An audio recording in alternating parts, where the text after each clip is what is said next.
Exodus 9. Then Yudhe-Vavhe said to Moses, Go into Pharaoh and tell him, Thus says Yudhe-Vavhe, God of the Hebrews, Let my people go, that they may serve me. For if you refuse to let them go, and still hold them, behold, the hand of Yudhe-Vavhe will be on your cattle in the field, on the horses, on the donkeys, on the camels, on the oxen, and on the sheep, a very severe pestilence. And Yudhe-Vavhe will make a difference between the livestock of Israel and the livestock of Egypt. So nothing shall die of all that belongs to the children of Israel. Verse 5. Then Yudhe-Vavhe appointed a set time, saying, Tomorrow Yudhe-Vavhe will do this thing in the land.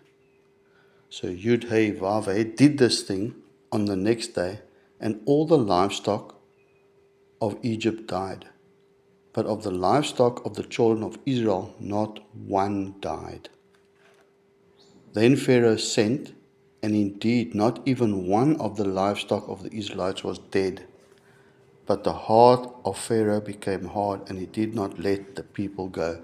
So he even sent people to go and check if this was true. And they came back with a report that yes, not one of the Israelite cattle had died, horses or oxen or sheep. Verse 8. So Yudhe-Vavhe said to Moses and Aaron, Take for yourselves handfuls of ashes from a furnace, and let Moses scatter it towards the heavens in the sight of Pharaoh. And it shall become fine dust in all the land of Egypt, and it will cause boils that break out in sores on man and beast throughout all the land of Egypt. Then they, that's Aaron and Moses, took ash from the furnace and stood before Pharaoh, and Moses scattered them towards heaven. And they caused boils that break out in sores on man and beast. Verse 11. And the magicians could not stand before Moses because of the boils, for the boils were on the magicians and on all the Egyptians. So what's interesting here is that this is the seventh plague, and suddenly now the magicians that were always in the presence of Pharaoh to see now what Moses and Aaron's going to do, suddenly they also get these boils and they can't be in the presence anymore. But Yudhe-Vavhe hardened the heart of Pharaoh, and he did not heed them, just as Yudhe-Vavhe had spoken to Moses. Verse 13. Then Yudhe-Vavhe said to Moses, Rise early in the morning and stand before Pharaoh and say to him, Thus says Yudhe-Vavhe, God of the Hebrews, Let my people go that they may serve me. For at this time I will send all my plagues to your very heart, and on your servants and on your people, that you may know that there is none like me in all the earth. Now God is declaring emphatically that, He is showing that He is the great God, the only God, the living God, that all their gods that they serve are actually nothing. Verse 15, Now if I had stretched out my hand and struck you and your people with pestilence, then you would have been cut off from the earth. In other words, you would have died, all of you.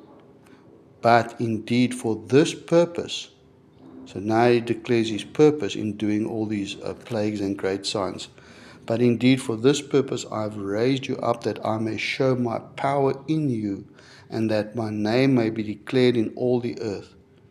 As yet you exalt yourself against my people, in that you will not let them go. So it's interesting now, God is already creating a fear that's starting to spread out of Egypt into all the known world, all the world. And we see that when Joshua enters Jericho, what that lady said. Verse 18, Behold, tomorrow about this time I will cause very heavy hail to rain down, such as not been seen in Egypt since its founding until now. Therefore send now and gather your livestock and all that you have in the field, for the hail shall come down on every man and every animal which is found in the field and is not brought home, and they shall die. So in other words, here's a warning, and you can see as the plagues get worse, now death is coming. He who feared the word of Yud-Heh-Vav-Heh among the servants of Pharaoh made his servants and his livestock flee to the houses. But he who did not regard the word of Yud-Heh-Vav-Heh left his servants and his livestock in the fields. How foolish. Verse 22. Then Yud-Heh-Vav-Heh said to Moses, stretch out your hand towards heaven, that there may be hail in all the land of Egypt, on man, on beast, and on every herb of the field throughout the land of Egypt. And Moses stretched out his rod or his staff towards heaven, and Yud-Heh-Vav-Heh sent thunder and hail, and fire darted to the ground. That's lightning. And Yud-Heh-Vav-Heh rained hail on the land of Egypt. So there was hail and fire mingled with the hail, so that very heavy that there was. So there was hail and fire mingled with the hail, so very heavy that there was none like it in all the land of Egypt since it became a nation, just like God declared. And the hail struck throughout the whole land of Egypt, all that was in the field, both man and beast. And the hail struck every herb of the field and broke every tree of the field. Only in the land of Goshen, where the children of Israel were, there was no hail. And Pharaoh sent and called for Moses and Aaron and said to them, I have sinned this time. Yud-Heh-Vav-Heh is righteous, and my people and I are wicked. Entreat Yud-Heh-Vav-Heh that there may be no more mighty thundering and hail, for it is enough. I will let you go, and you shall stay no longer. In other words, stay no longer in Egypt.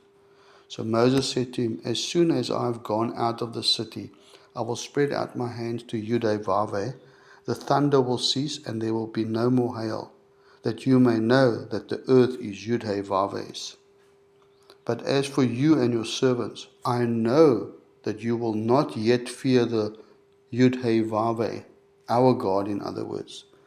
Now the flax and the barley were struck, for the barley was in the head and the flax was in bud. But the wheat and the spelt were not struck, for they are late crops. So Moses went out of the city from Pharaoh and spread out his hand to the Lord. Then the thunder and the hail ceased, and the rain was not poured on the earth. And when Pharaoh saw that the rain, the hail, and the thunder had ceased, he sinned yet more, and he hardened his heart, he and his servants. So the heart of Pharaoh was hardened, neither would he let the children of Israel go, as Yud-Heh-Vav-Heh had spoken by Moses.